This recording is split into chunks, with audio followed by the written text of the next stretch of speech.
Hi everyone! Today I'm going to talk about my comic, Sugar and Swords, and how it reached 10,000 followers in 6 months. Now, to be honest, this isn't a step-by-step process on how to get your comic to 10k. This is just me explaining what I did with my comic in hopes of figuring out how it grew so it can help you. So let's get started. I guess the main reason my viewers and followers have been climbing is from updating weekly. For the past 6 months, every Friday there's been an update. Since people are creatures of habit, I'm sure many people who found my comic enjoyed it and added it to their list of Friday morning updates. I always read the comments and see many repeat commenters each week when it's released, so no surprise here, but having a consistent update schedule helps my growth. Before I move on, keep in mind to only create what you can handle. I had a backlog of like 5 or 10 episodes before releasing, so if there was any time where I couldn't work, I was okay. Looking at my YouTube channel, I currently update once in a blue moon, so it leaves very little chance of people finding it compared to my comics, which update weekly. Now, this tip doesn't explain the spike in views. I decided to chart my comic growth over the past 6 months and saw there were 2 places where my followers grew dramatically. The first is in September, where my followers went from a couple hundred to 4,000, and around November when I went from 7k to over 9k. I'm gonna focus on the one in September because I think it's the hardest to break your first 1,000 compared to your 7th or 8th. But both spikes in subscribers are because that's when I got featured. The first time was under the staff picks of Webtoon Canvas, and the second time I was under the September Rising Stars, which I don't think got released until November, which is why the growth is there. Now, I get what you may be asking, but Katie, doesn't that mean you just have to get lucky? Well, yes and no. Let me explain. First of all, having a consistent update schedule got me my first couple hundred on my own. I didn't really market my comic too much, I just mentioned it on my Instagram, which only had a couple hundred followers. But the reason this started to grow is because I was prepared to get lucky. Picture this. Right this second, a cool producer guy with money to spend says he's looking for new ideas or new projects to fund. You have his attention, so what do you show him? If you currently have something physical, something that you can show him on your phone and say, hey, here's a comic or new project I'm currently making on my own, have a look. Then you are prepared to get lucky. If the only thing you can say is, I have this idea but no documents or artwork or written story summaries to show, then he may start walking. If you don't have your story or comic prepared or even out there right now, then no one can really notice it or start talking about it. My point is, if you want your project to grow, keep working on it and show it to the world. If you are updating often and talking about it yourself, then don't worry. You're on the right path and are doing much better than most people. Looking at my chart, it took over 3 months of releasing to get some traction. For me, that was about 10 episodes in before I got featured. So it may be hard, but most things take time.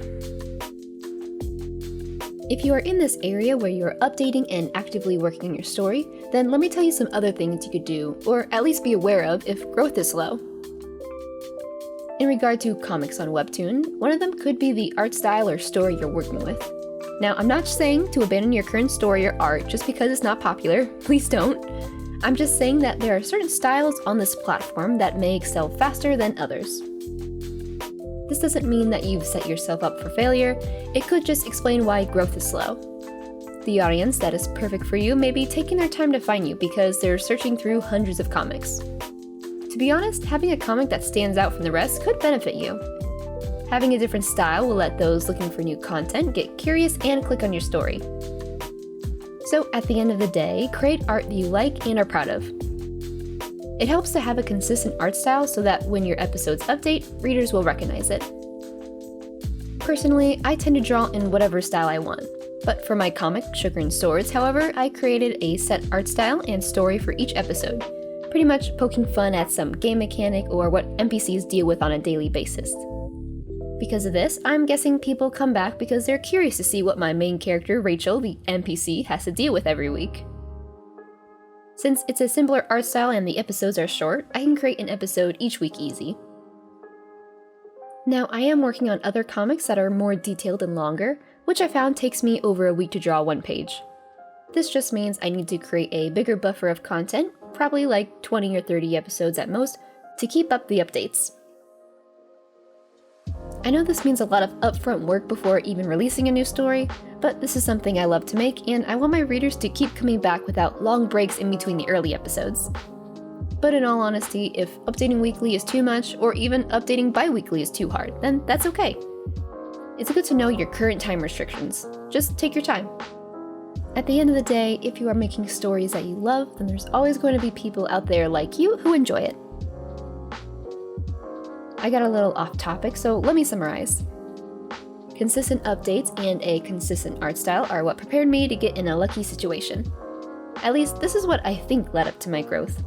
There's always the point that some random person working at Webtoon just happened to see an episode and featured it for fun. Who knows? But luckily, there are other ways to grow your audience rather than just relying on luck. I didn't mention this much, but it helps to market your own story. What I mean is to let everyone around you know what you're creating.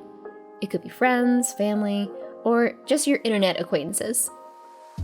You don't need to stand outside and yell to the public. Just go where people are talking about comics, whether online or in person, and mention your struggles or fun aspects about being a comic maker. People will naturally get interested and want to see your work. There is also a way to pay for advertisements like with Instagram ads, but I would recommend starting with the free ways of marketing first.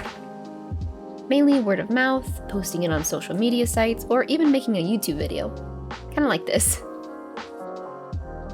Another helpful tip to keep what audience you have is to engage with them. Answer comments, ask questions in your description. Just find a way for people currently following to engage and give them more motivation to come back. A few times in my comic, I would ask, what's your favorite type of muffin, or comic recommendations, or something related to the episode itself. I always find it fun not only for me to read the comments, but also for other people to see what everyone else has said. Anyway, that's everything I had to say. Hopefully I was able to convey my thoughts well and give a good explanation on my comic and its growth. So if you've checked out my comic Sugar and Swords at all, left a like or anything, then thank you so much for looking and reading it. It really means a lot to me. Hope you guys have a good day, and maybe someday I'll be able to make videos as often as I make comics? Maybe? Who knows? Anyway, I'll see you guys later. Bye.